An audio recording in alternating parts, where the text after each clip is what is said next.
Hey, what's up guys? Welcome to Quick Tech Tips and Reviews. My name is Tony, and in today's video I'm going to share with you some of the new features of iOS 11. So let's get started right now. Alright guys, the first thing I'm going to talk to you about in this video is the App Store.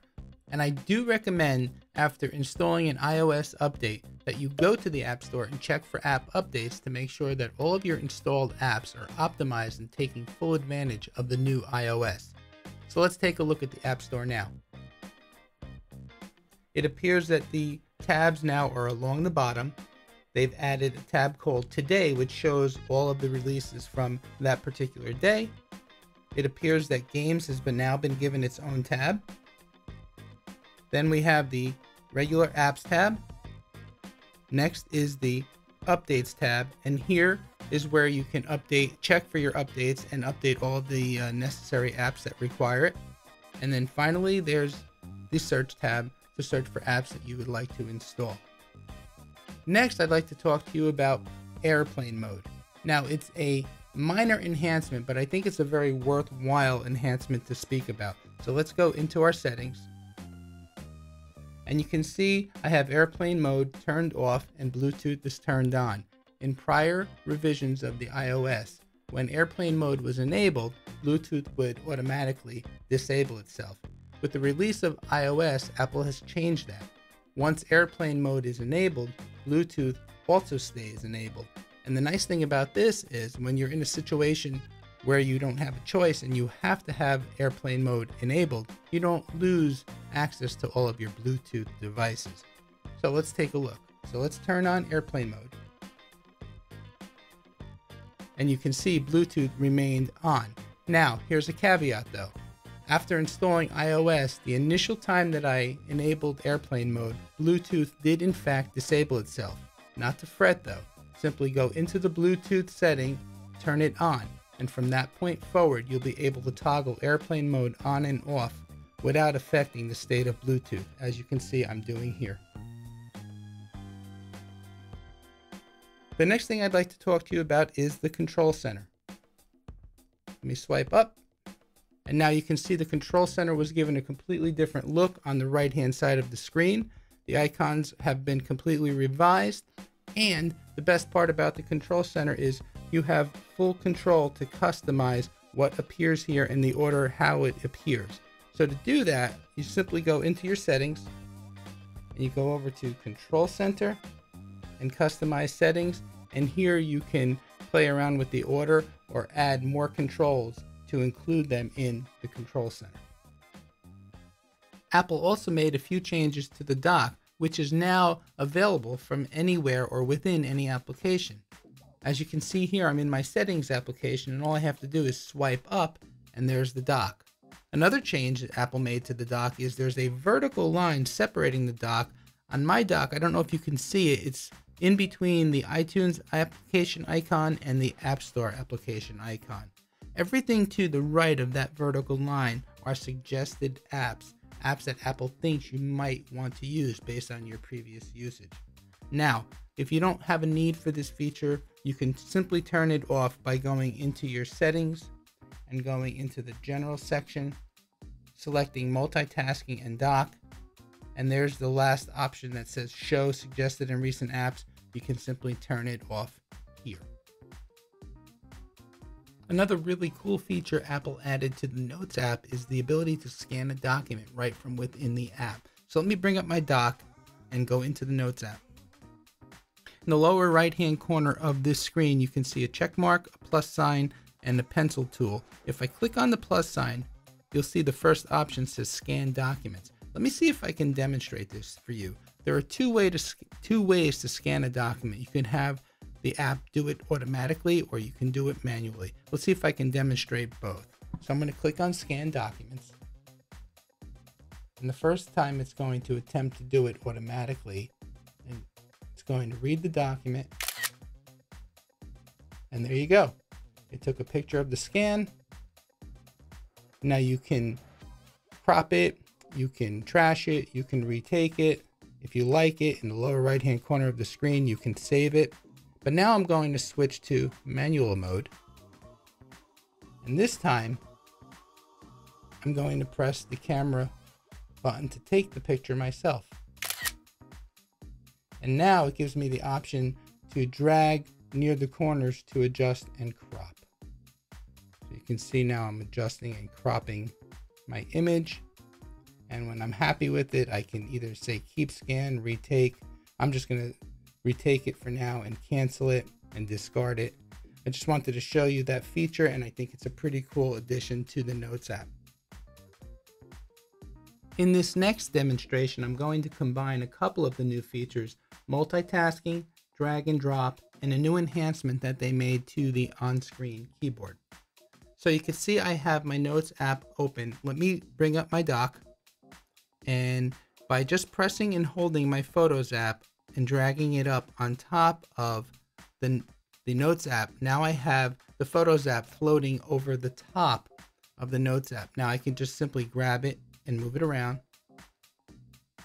or I can simply swipe down on the Photos app and split the screen, and now I can resize the split screen to any size basically that I want, and there you go.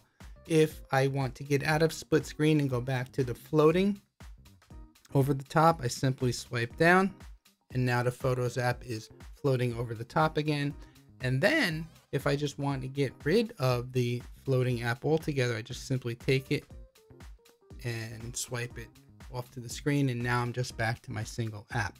But now let me bring up the dock again and get the Photos app back, because I want to show you now drag and drop.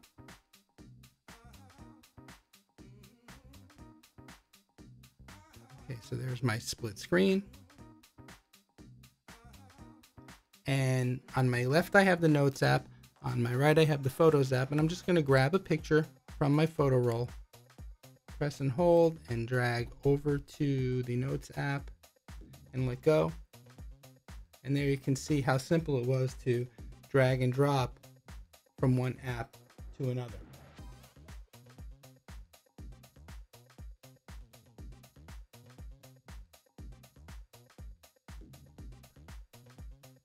And now let me just get rid of this photo for a second. I just want to focus on the on-screen keyboard. Now you can see, to get your special characters, you have your main characters on your keyboard, but then up above, smaller and in a grayed out font, you have your special characters. To simply access those special characters, just press the key and swipe down. So for the number 3, just press the key and swipe. Oop, that didn't work. Press the key and swipe down. There you go.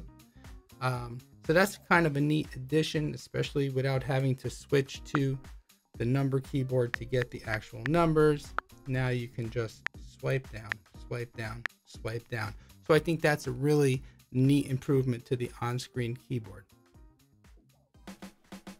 Apple added a new Files app, giving you the ability to access all of your documents, including those stored in iCloud Drive or any other third-party providers such as Dropbox or Google Drive, etc. So here's the app down in the dock. It looks like a little folder. Let me bring that up just to show you.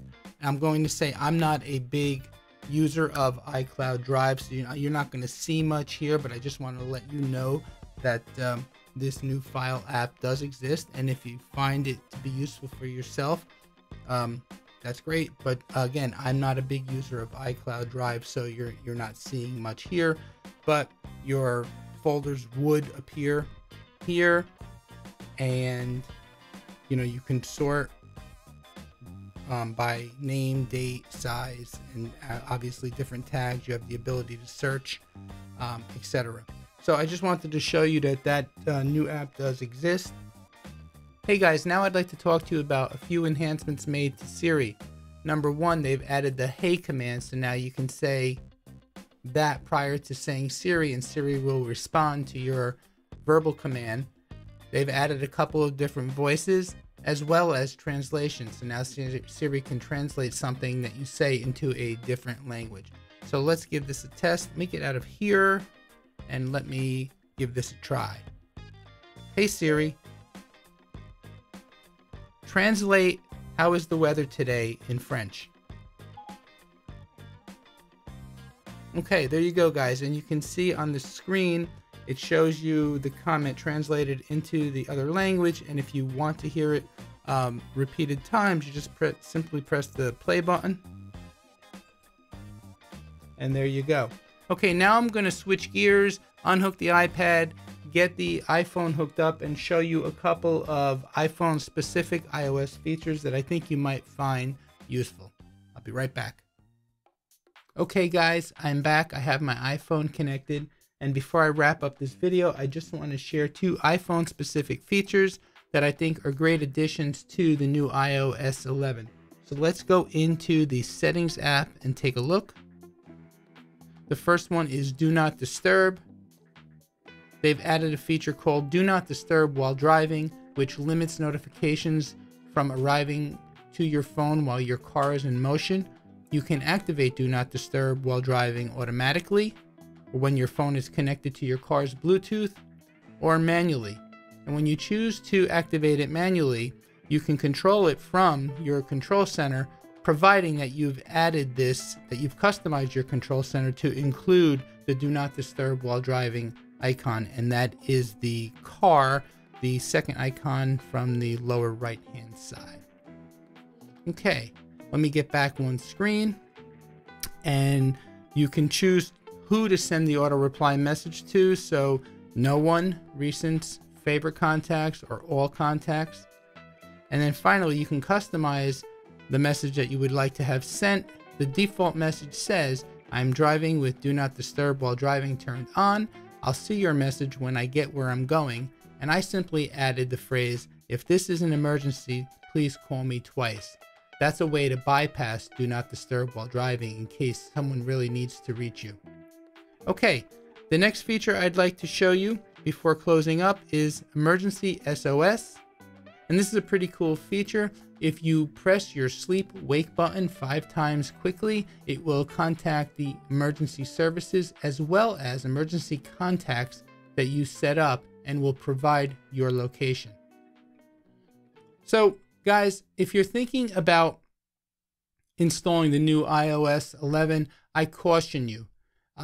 It is a bit clunky. I've had several issues with my phone since installing the update. Basically, the phone becomes unresponsive.